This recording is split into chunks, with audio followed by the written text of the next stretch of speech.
However, I decided to go to Germany, and I never felt anything else in my life. Oh, now we're filming now? In the 80s, I decided against everyone in my high school. I was the only one in my high school out of 300 didn't go to college. It was a college prep. I failed German 1. However, I decided to go to Germany, and I never failed anything else in my life, and went to baking school. I mean, by working in a 150-year-old bakery, the family had owned and operated a bakery for 150 years. You could smell when you walked in, you know, okay, maybe it was old, but you could smell the flour and the sour, and there were so many things coming at you wherever you walked in the shop. And then my master, the first day, showed me how to twist a pretzel. He rolled the dough out, threw it up in the air. It was magic. It came down on the table, and I was stunned. We took flour, water, yeast, and salt, and as you added each ingredient, you felt them come together. And you felt what it did to the dough.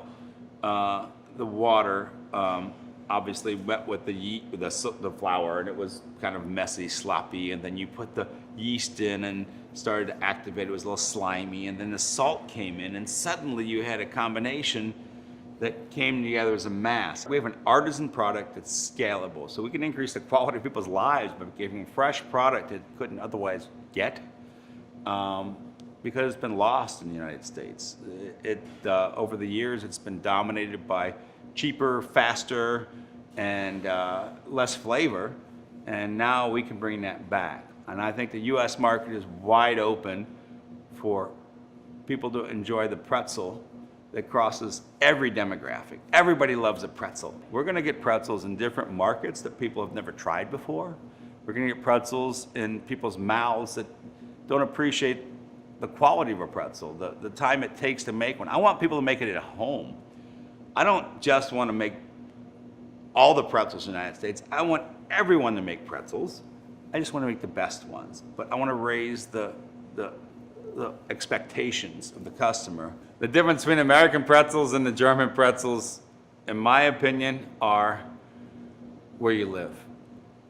The Germans think that the Americans are waiting for the German pretzels, and the Americans don't care. The Americans want what they want, and it's not because it comes from Germany or if it's because it was from America. It's about being fresh and to market. The pretzel's the perfect food. It's mobile, it's got 3 holes. You can grab it, you can put it on a necklace, you can put it in your pocket, keep it warm. It doesn't, there's so many things to a pretzel that regular bread doesn't have. It doesn't dry out as quickly because of the outer skin. And if it does, it's nice and crispy, so you're happy to have that. You can eat it warm, you can eat it cold. If it dries out, you can still eat it. It's a perfect food because, again, it has twice as much flavor and the same amount of calories as any other type of bread. My master first showed me how to twist a pretzel. It was a magic moment for me.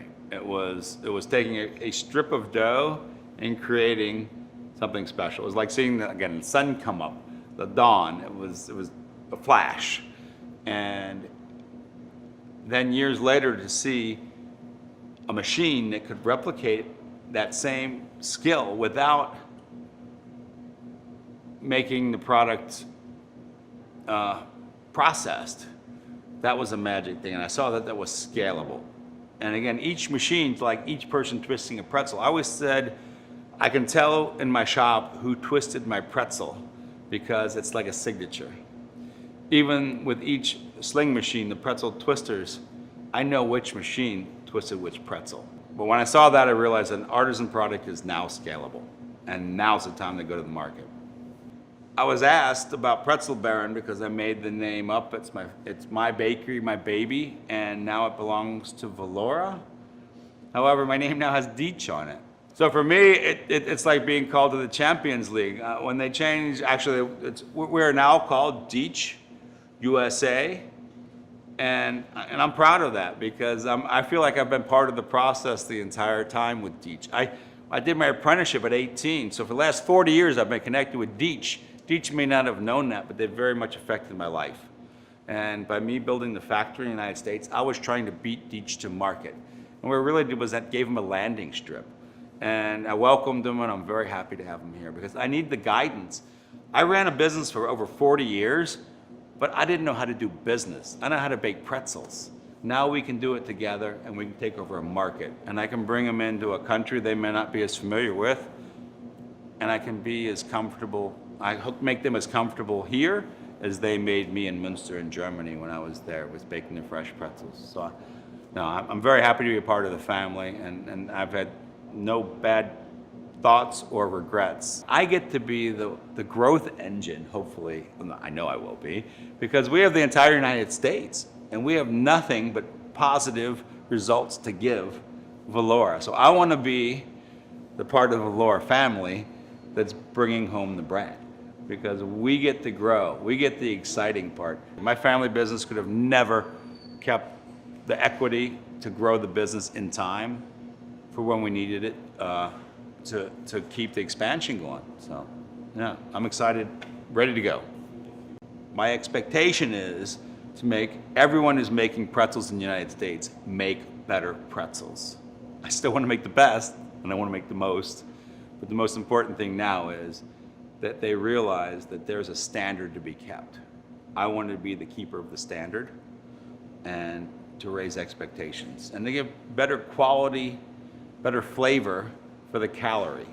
So eat fresh bread, eat fresh pretzels. It doesn't have any more calories than a day-old pretzel or a stale one. So thank you very much. Thank you.